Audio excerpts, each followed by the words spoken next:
Assalamualaikum warahmatullahi wabarakatuh. Perkenalkan, nama saya Muhammad Anwar Rafiq dari Istiqam Poltek Cirebon, Fakultas Ilmu Komputer, bidang studi saya Teknik Informatika, dan saat ini saya sedang berada di semester 6. Oke, pada video kali ini saya akan menjawab beberapa pertanyaan terkait motivasi saya untuk menjadi bagian dari Google Student Brand Ambassador 2026. Lanjut, langsung ke pertanyaan pertama. Apa sih yang paling kamu sukai dari Google? Oke, kalau ditanya apa yang paling disukai dari Google, sebenarnya jawabannya cukup sederhana. Yang saya sukai dari Google adalah di mana teknologi Google itu sangat membantu banget saya dalam pekerjaan sehari-hari gitu. Seperti yang kita tahu, kita mengenal yang namanya Google Docs, YouTube, Google Drive, dan lain sebagainya. Nah, yang membuat saya menarik adalah di mana sektor-sektor itu semua itu dapat terhubung gitu dalam ekosistem Google gitu. Nah, itu sangat menarik banget sih, kayak saling terhubung gitu. Nah, seperti yang kita tahu sekarang kan Google meluncurkan AI yang namanya Gemini. Nah, itu wah AI-nya super power banget. AI tersebut itu saling terhubung gitu. Misalnya saya coba rekomendasikan saya hotel di Lampung gitu. Nah, bakal masuk ke peramban ke Google apa namanya? Google Chrome itu untuk mencari tentang rekomendasi tempatnya, hotelnya, kayak view-nya, terus masuk ke juga ke Google Maps gitu untuk mencari lokasinya ada di mana gitu. Itu sangat menarik banget bagi saya. Oke, ke pertanyaan selanjutnya. Ide acara Touch and Seal. Kalau saya oke, kalau saya membuat acara seperti itu, saya akan membuat konsepnya bernama Problem to Solution Challenge. Jadi gini nih konsepnya. Jadi peserta itu dibagi menjadi beberapa kelompok kecil. Nah, lalu setiap kelompok itu diberikan satu masalah yang sering dialami mahasiswa.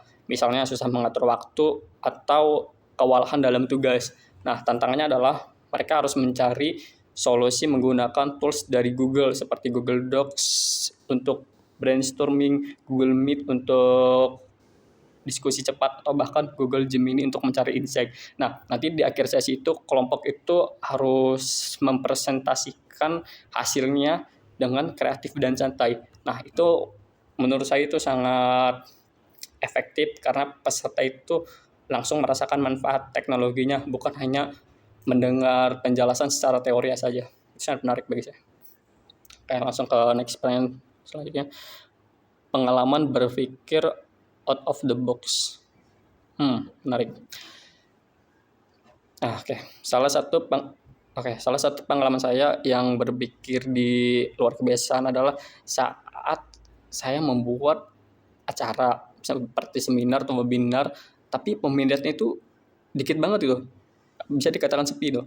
Oke, awalnya saya berpikir topiknya kurang menarik, tapi setelah saya riset dan cari tahu, itu yang saya perhatikan itu bukan karena topiknya yang kurang menarik, tapi cara penyampaiannya yang kurang relate dengan mahasiswa gitu.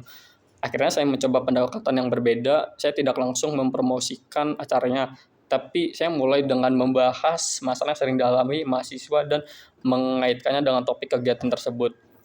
Saya juga menggunakan storytelling dan mengajak beberapa teman untuk ikut menyebarkan pesan dengan gaya yang lebih personal. Hasilnya apa? Hasilnya responnya jauh lebih baik. Dari situ saya belajar bahwa kadang kita tuh perlu diubah itu bukan tujuannya, tapi cara kita mengemas dan menyampaikan ide tersebut. Oke, ke pertanyaan terakhir. Jika terpilih menjadi Google Student Ambassador, kalau misalnya saya terpilih jadi bagian dari Google Student Ambassador dalam 3 bulan atau dalam beberapa bulan ke depannya, saya akan mencoba untuk membangun komunitas kecil yang dimana komunitas itu bukan sekadar mengadakan acara, tapi benar-benar membuat mahasiswa di kampus saya itu merasakan teknologi Google yang jauh lebih berkembang dan maju untuk kedepannya gitu. Saya ingin ada dampak nyata, misalnya mahasiswa mulai lebih produktif menggunakan tools dari Google seperti Google Workspace, Google Docs, atau bahkan AI dan cloud-nya. Bagi saya pencapaian terbesar bukan jumlah peserta, tapi soal perubahan pola pikir dan semangat belajarnya gitu. Oke, mungkin eh, sampai sini aja perkenalan dari saya. Terima kasih atas diberikan kesempatan saya. Berharap bisa menjadi bagian dari Google Student Ambassador 2026 dan kontribusi nyata secara nyata dan bisa menjadi dampak positif bagi kampus saya dan lingkungan sekitar. Terima kasih. Wassalamualaikum warahmatullahi wabarakatuh.